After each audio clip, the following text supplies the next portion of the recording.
needed to be here. Larry, you do realize now that we, this group of women you so heartlessly abused over such a long period of time, are now a force, and you are nothing. The tables have turned, Larry. We are here. We have our voices, and we are not going anywhere. And now, Larry, it's your turn to listen to me. There is no map that shows you the pathway to healing. Realizing that you are a survivor of sexual abuse is really hard to put into words. I cannot adequately capture the level of disgust I feel when I think about how this happened. Larry, you abused the power and trust I and so many others placed in you, and I am not sure I will ever come to terms with how horribly you manipulated and violated me.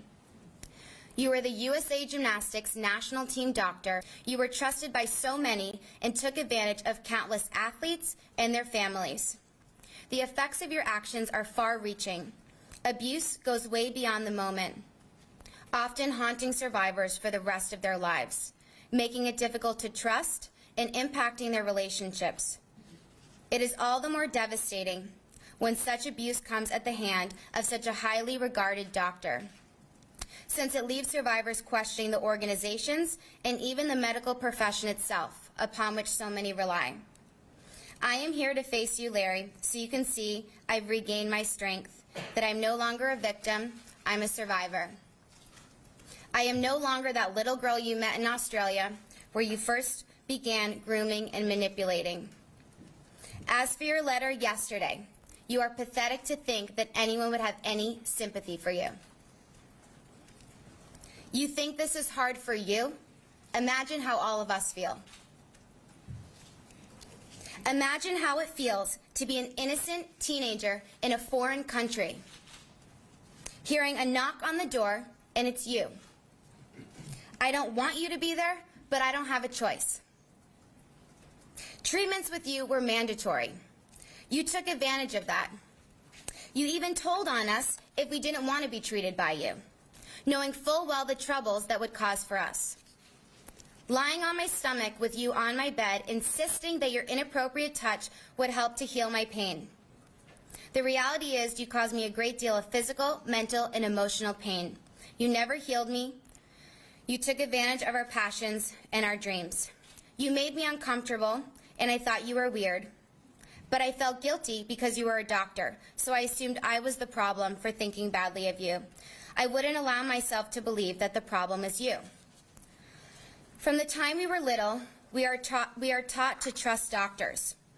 You are so sick, I can't even comprehend how angry I feel when I think of you. You lied to me and manipulated me to think that when you treated me, you were closing your eyes because you had been working hard when you were really touching me, an innocent child, to pleasure yourself. Imagine feeling like you have no power and no voice. Well, you know what, Larry? I have both power and voice, and I am only beginning to just use them. All these brave women have power, and we will use our voices to make sure you get what you deserve. A life of suffering spent replaying the words delivered by this powerful army of survivors. I am also here to tell you to your face, Larry, that you have not taken gymnastics away from me. I love this sport, and that love is stronger than the evil that resides in you and those who enabled you to hurt many people. You already know you're going away to a place where you won't be able to hurt anybody ever again.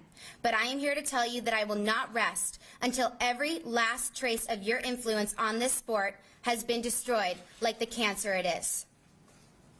Your abuse started 30 years ago, but that's just the first reported incident we know of. If over these many years just one adult listened and had the courage and character to act, this tragedy could have been avoided. I and so many others would have never, ever met you. Larry, you should have been locked up a long, long time ago.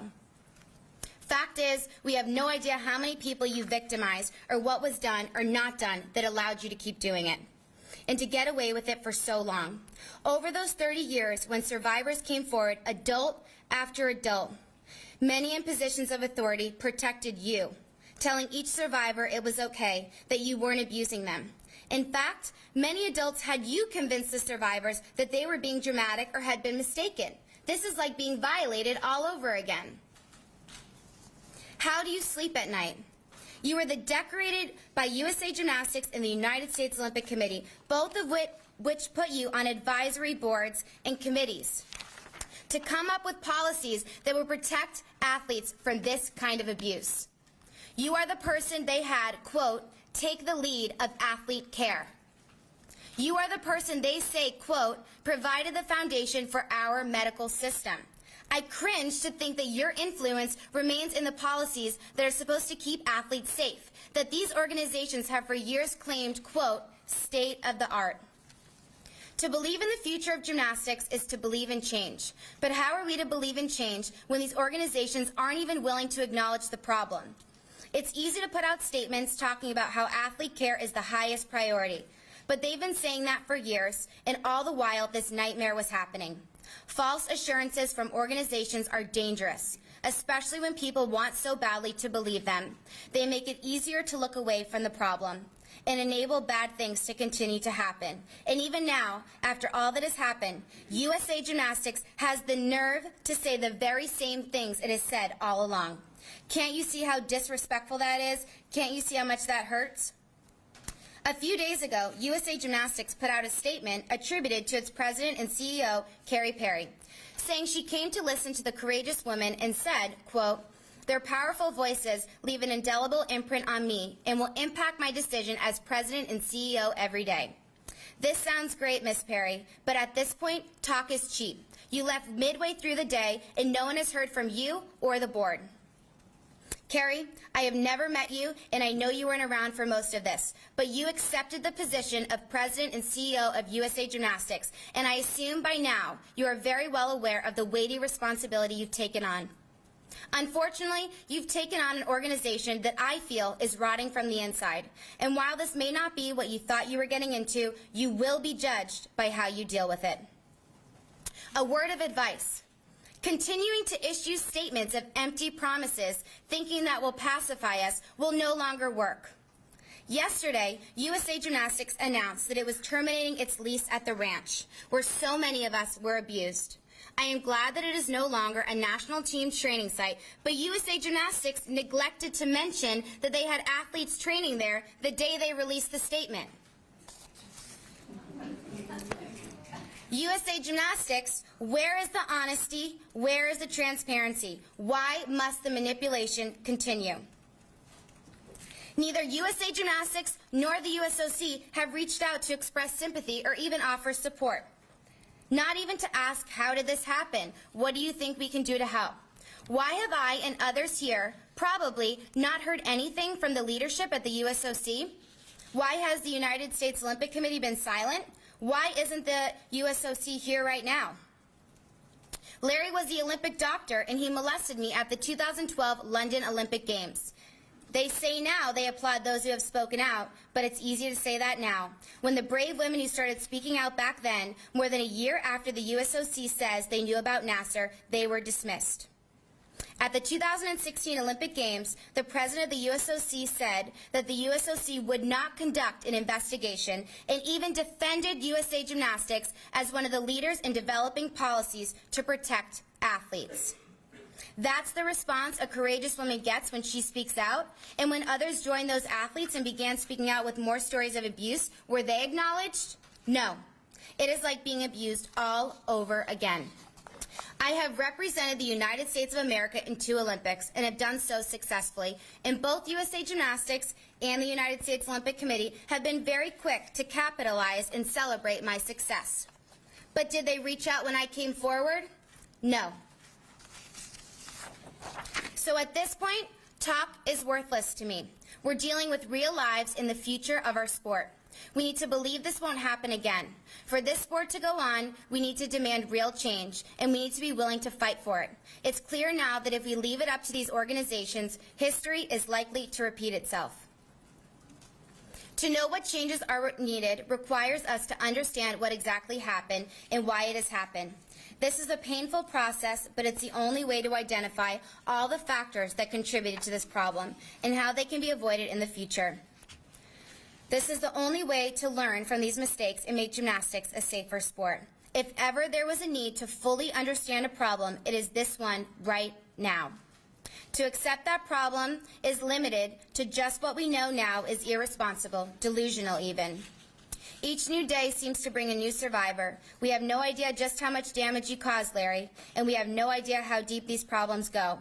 Now is the time to acknowledge that the very person who sits here before us now, who perpetrated the worst epidemic of sexual abuse in the history of sports, who is going to be locked up for a long, long time. This monster was also the architect of policies and procedures that are supposed to protect athletes from sexual abuse for both USA Gymnastics and the USOC.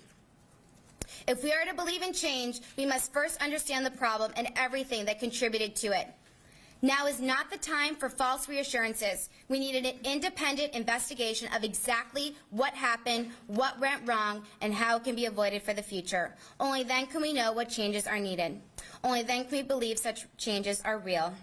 Your Honor, I ask you to give Larry the strongest possible sentence which his actions deserve, for by doing so you will send a message to him and to other abusers that they cannot get away with their horrible crimes. They will be exposed for the evil they are, and they will be punished to the maximum extent of the law. Let this sentence strike fear in anyone who thinks it is okay to hurt another person. Abusers, your time is up. The survivors are here, standing tall, and we are not going anywhere. And please, Your Honor, stress the need to investigate how this happened so that we can hold accountable those who empowered and enabled Larry Nassar, so we can repair and once again believe in this wonderful sport. My dream is that one day, everyone will know what the words Me Too signify, but they will be educated and able to protect themselves from predators like Larry, so that they will never, ever, ever have to say the words Me Too. Thank you. Thank you. I'm going to go